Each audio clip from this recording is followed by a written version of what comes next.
Welcome back to my channel. I am Adorkable Rachel, and this time we're going to do something a little bit different. I'm sure if you watch my social media, you are aware that I am also a puppeteer, in addition to being a really awesome YouTuber. And I work with this company called Swazzle, that's based in Glendale, California. I've worked with them for so many years. They build puppets, they put on puppet shows. You've seen me do some of their shows, and well, now we're going to go take a look at their workshop, and I'm going to give you a little tour. So let's go check it out.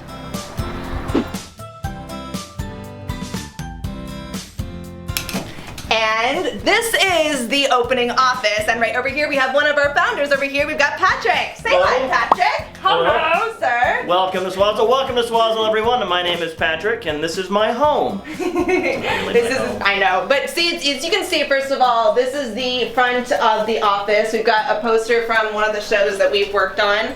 I've done the show several times. It's also been refurbished a lot of different times. Okay, so first of all, not a lot of people are aware of Swazzle, but they have definitely seen your guys' stuff on TV and shows, so many different places. Tell me, first of all, why did you and Sean, who we'll meet later, why did you guys found Swazzle? Swazzle is a puppet company, and we do puppet shows, we rent puppets to people, we build custom puppets for projects big and small, we build puppets for YouTube channels and for kidding on Showtime. We started building puppets when we were very young. My brother and I were twins, and we started building puppets at the age of 14 in the year 1990, and from there we built sock puppets. We were inspired by the work of Jim Henson and the Muppets. And then we joined the San Francisco Bay Area Puppeteers Guild, we joined the Puppeteers of America, and we went to a Puppeteers Festival. And all those people that we met taught us different techniques and tricks and tips that we kind of developed, and then sort of everything that we've done grew from that. And now it's grown into this wonderful place. And now it's grown into 1,000 square feet in Glendale. Woo! So first of all, this is everything right here, literally, because this is a collage of so many of the puppets and the shows that they have worked on over the past several years. Is there anyone in particular that's your favorite here? I've got a couple of favorites here. Yeah. So when we finish a new project, it's always a badge of honor to slap a new picture on our giant collage wall here. This project was great. This was a really fun one for Cartoon Network. It was a pilot that we did. This is Pillywags. The project was called Pillywags Mansion. Of course, I like this guy here, Tortoise in the Hare. That was from one of the puppet shows that we did. This is great. This is a short film that we did called Hugger-Mucker Pier, one of the collaborations we did with Artie and Andrea. I love that film. You'll meet Andrea later today. Yeah, so this is our sort of wall of fame. This is a raccoon that I performed a little while back on a series that we worked on. Then, oh, here's me doing the Halloween show. And there's also a bunch from Little Prince, which I did in the touring show. There's a big group of us right there. This right here is the logo for Mr. Pickle's Puppet Time, which is on Kidding on Showtime starring Jim Carrey. And actually, I just noticed right here, they've got the Japanese logo. Pikaru-san no Puppet Time.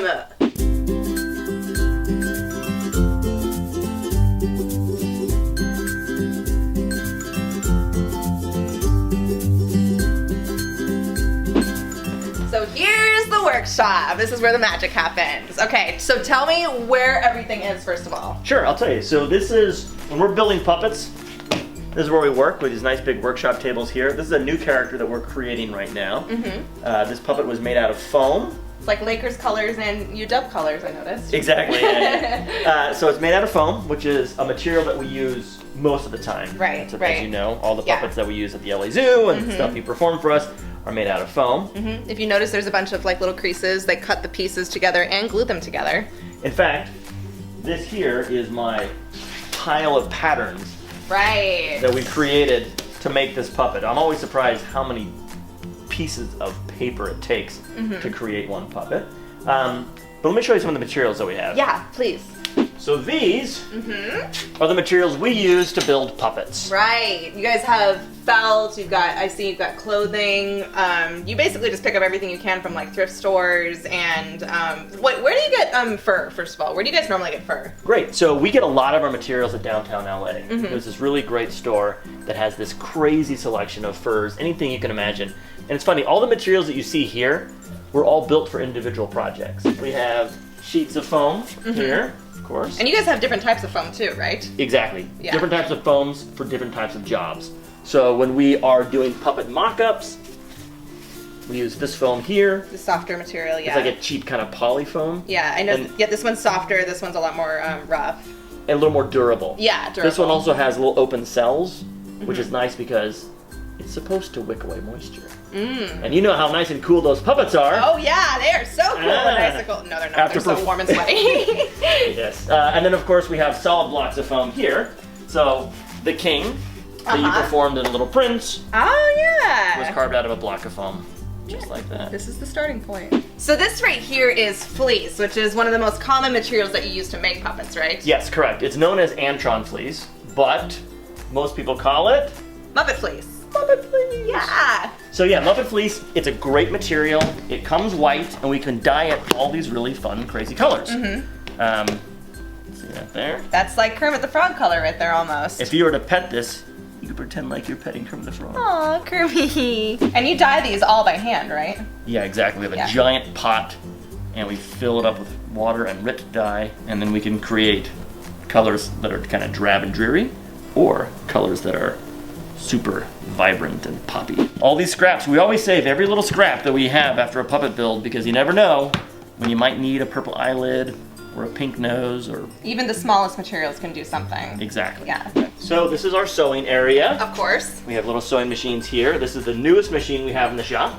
Really? It's from the 1970s.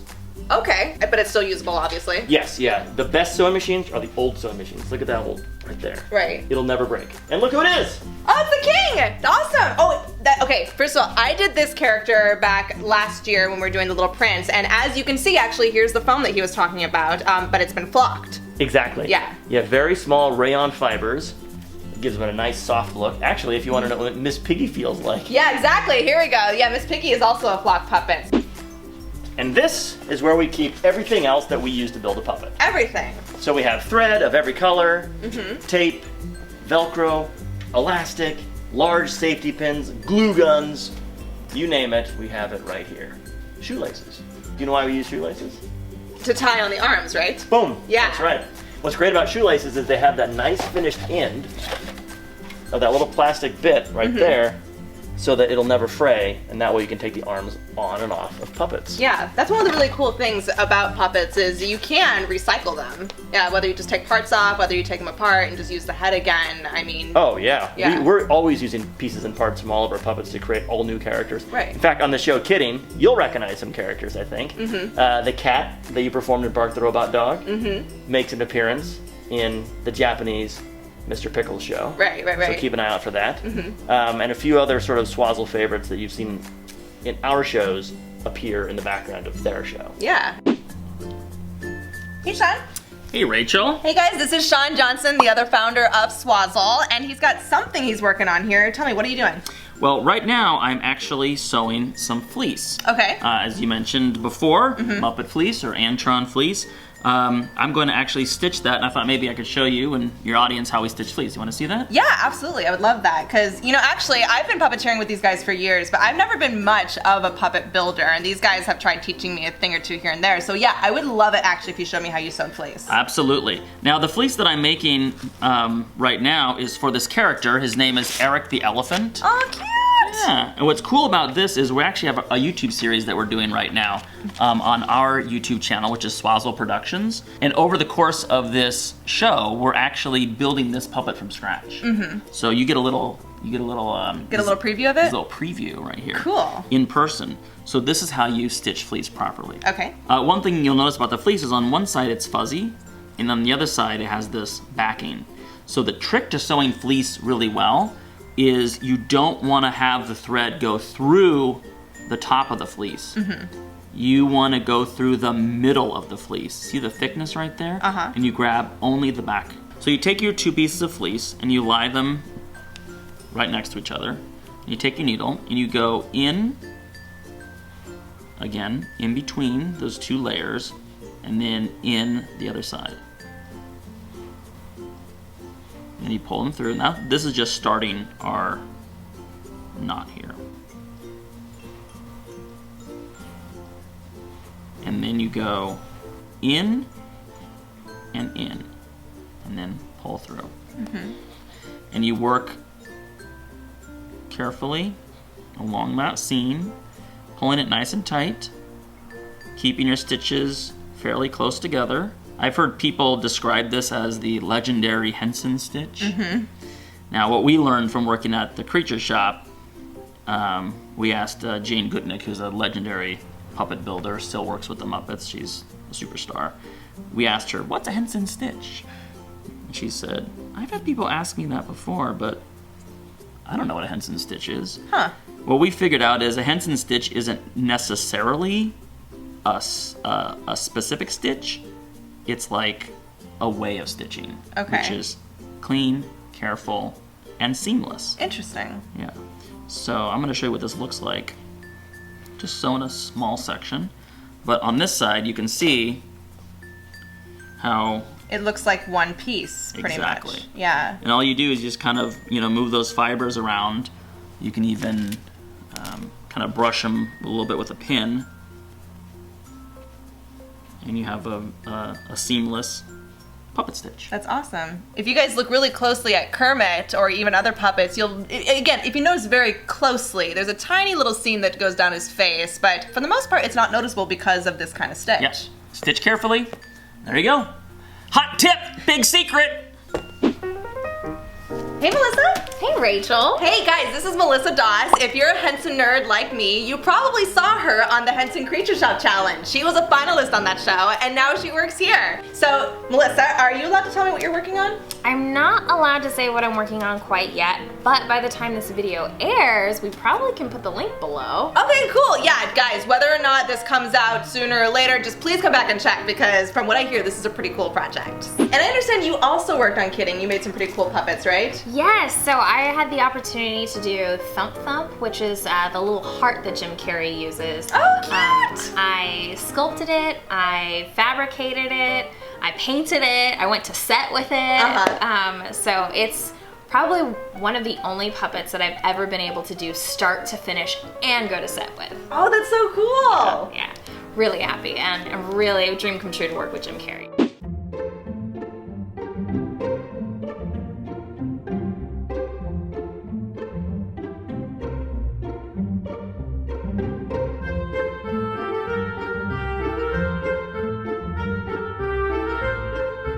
Hey, Artie. Hey, Rachel. Hey guys, this is Artie Esposito. He is a puppeteer. He builds puppets here at Swazzle. So, Artie, what is this? Tell me what's going on. So this is our newest project that we're working on. It's called Merry Christmas Krampus, and it's a children's book that we're going to be doing. And it's the story of Krampus. Do you know about Krampus? I've heard the name before. Okay, so this is Krampus. Krampus is a Christmas time creature, and he's sort of Santa's assistant. And what his job is to bring the coal for kids. But do you know too many kids who've ever gotten coal for Christmas? I do not. No. That's Santa's fault. So, Merry Christmas Krampus is the story of how Krampus, who spends all year mining coal and collecting sticks in his cave, has finally decided that he's had enough and he's going to take over Christmas. Oh, so, cool. Along the way, Krampus meets Randy Ruckus. Randy Ruckus is the worst kid in the world. Okay?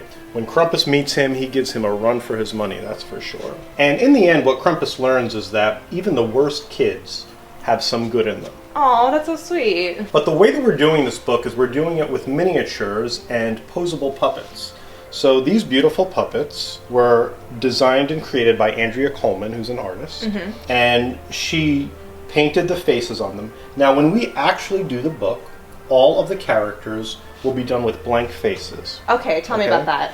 So the puppets will start off with no face, and then we will pose them from scene to scene, and then afterwards we will add their faces in post so that we can change their facial expressions. Oh, that's such a good idea. I especially love that in this miniature you guys have all the different clocks here with different time zones. There's such great detail to all of this. Right, so each clock represents a specific country or city, and then it has the time zone of that country or city. And you guys are doing a Kickstarter for this, right? Yes, we are. So we've launched a Kickstarter, and our hope is to get enough funds so that we could make the book in its entirety and then have it in people's hands by next year. That's fantastic! Okay, so guys, if you want to contribute, be sure to check the link in the description down below.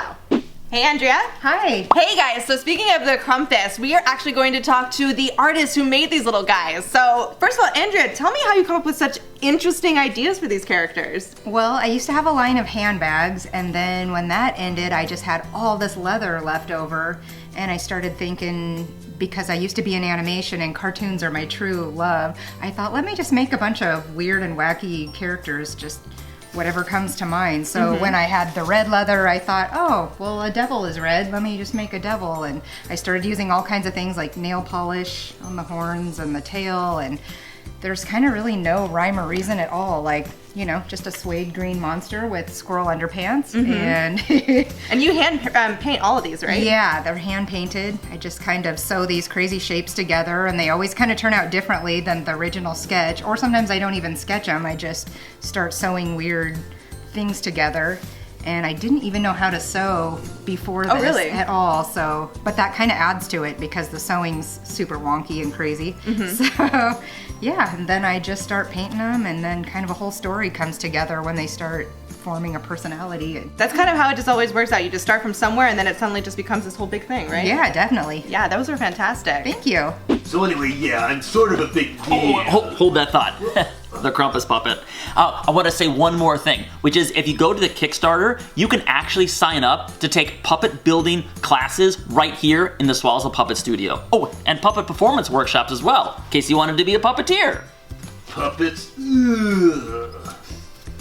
Well, guys, that is the Swazzle Workshop. Thank you so much to Patrick and to Sean for showing me around. And please be sure to follow their social media and everything to do with Krampus and their Instagram, their Twitters, everything. Gonna be down in the link down in the description down below. And if you guys like what you saw, then please be sure to subscribe, give it a thumbs up, be sure to share, and guess what? I make new videos every week, so be sure to come back. Bye, Adorkable Buddies. We'll see you soon.